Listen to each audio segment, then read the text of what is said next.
Yo tout le monde, c'est Squeezie. Absolument pas.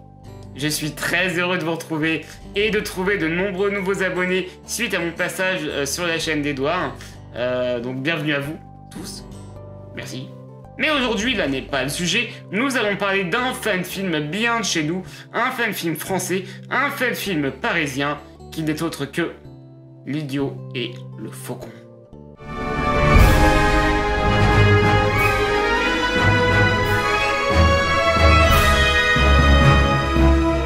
L'idiot et le faucon est le dernier film de Lucien Mène, sorti le 29 novembre sur YouTube. L'idiot et le faucon, qu'est-ce que c'est? C'est un fan-film de Star Wars, initialement débuté avec la sortie en salle de Solo, le dernier film de Ron Howard sur la jeunesse de Han Solo. Lucien Mène, qui est un habitué d'internet et qu'on a l'habitude de voir partout un peu sur internet, comme dans des projets sur Golden Moustache ou plus récemment dans un court-métrage de la chaîne Postmodem que je vous conseille, qui s'appelle Satan, qui est très drôle, est avant tout un grand fan de Star Wars. Le but pour Lucien Mène était de récolter 5 000 €, ce qui est finalement très peu. Le but étant atteint, on découvre le 29 novembre L'idiot et le faucon, son tout premier fan-film de Star Wars. Dedans, on y trouve alors des personnalités en tout genre, tels que Aude GG, Sabine Perrault, Max Mammouth, mais également Norman et la voix de Adrien Méniel. L'idiot et le faucon est un fan-film de 7 minutes, traçant un petit peu les péripéties d'un groupe d'amis qui sont Dal, Ola et Jug, qui sont donc des contrebandiers en plein contexte d'Empire Impérial. Empire Impérial, ça veut pas dire grand chose finalement. En plein contexte d'Empire. On se trouve donc ici entre le Star Wars 3 et le Star Wars 4, précisément avant le film Solo. Maintenant, je vais vous parler un petit peu de ce que je pense de ce fan-film. Tout d'abord, il est certain qu'il y a des défauts. Néanmoins, l'un des principaux problèmes que ce film a, outre la présence de quelques clins d'œil par-ci par-là, peut-être un peu de trop, c'est justement la rapidité de ce film, qui dure finalement que 7 minutes, et on aurait beaucoup aimé en voir plus. Néanmoins, et je dis bien néanmoins, est-ce que ce film est une réussite? La réponse est oui. On a besoin de fan-films comme ça en France. Lucien Mène sait comment écrire des personnages. En effet, les personnages sont super attachants du début à la fin et on n'a pas de problème à s'imaginer leur vie comme elle a pu être avant ou comme elle sera après le film. L'ambiance est aussi super agréable. L'ambiance à la cantina, mais également l'ambiance dans le Faucon Millenium, je l'ai trouvé particulièrement agréable et j'ai trouvé ça cool de voir un peu finalement l'ambiance telle qu'elle peut être dans des cantinas ou dans des lieux un peu malfamés de Star Wars.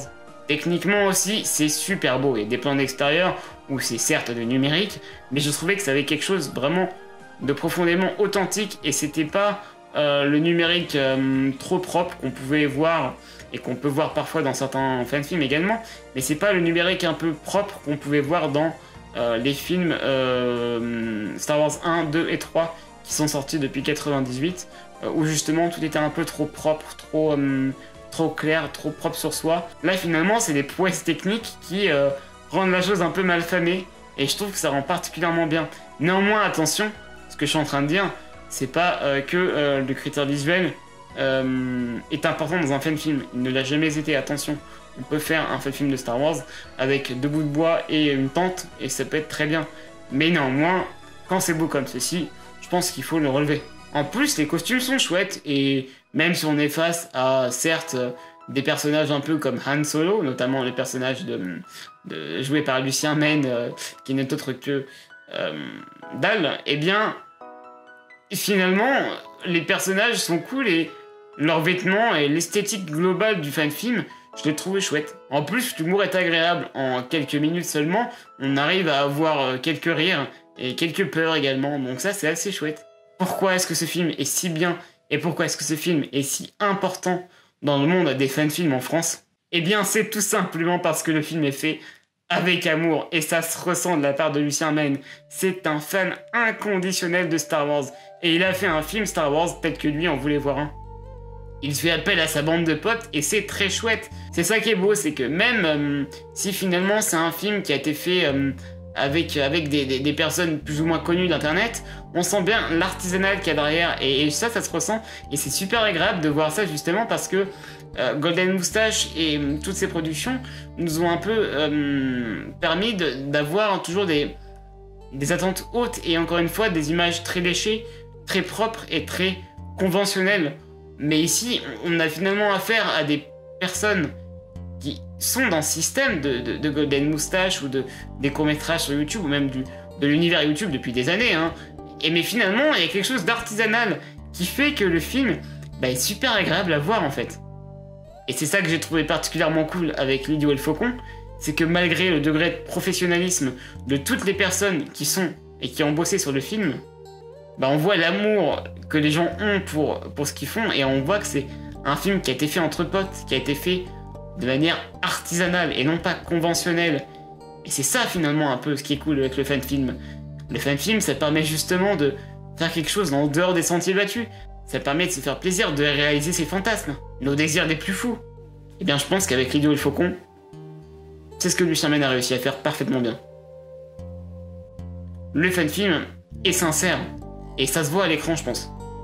Avec L'idiot et le faucon, Lucien Mène a réussi à réaliser l'un des meilleurs fan-films de Star Wars en France.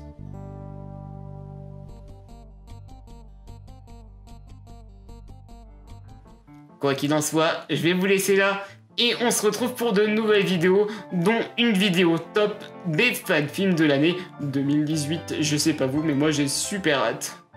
Si vous avez aimé cette vidéo, n'hésitez pas à mettre un pouce bleu, à vous abonner si c'est pas déjà fait, et également à me suivre sur Twitter et sur ma page Facebook, où je poste régulièrement des choses. Donc c'est tout pour moi, je vous fais à toutes et à tous des gros bisous, à bientôt, et merci aux nouveaux arrivants du patelin. Des bisous à tous.